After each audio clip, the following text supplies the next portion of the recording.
Head Kohtla-Järve linna elanikud ja eelkõige sel korral pöördun ma teie poole. Erivajadustega laste lähedased. Täna on mul teile hea uudis. Juba mõni aeg tagasi rääkisin sellest, kuidas sooviksin luua ja kokku kutsuda erivajadustega laste lähedaste tugigrupi.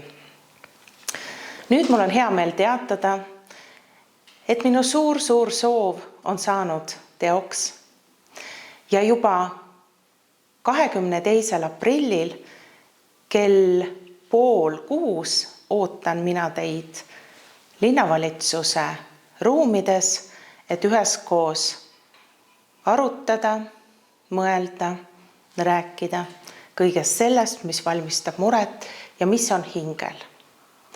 Me kohtume väga loomulikus ja ubases keskkonnas. Tegemist ei ole mingisuguse ametliku esinemisega, üritusega. Me oleme seal selleks, et koos kuulata teineteist, olla toeks, aidata hea sõna, nõu ja jõuga teineteist. Tulge kohale, saame tuttavaks ja mõtleme, kuidas ja millises formaadis me edaspidi teiega kohtume. Esimene tutvumiskohtumine on selleks, et kuulda üksteist. Koos mõelda, arutada ja sealt edasi liikuda. Tulge kohale.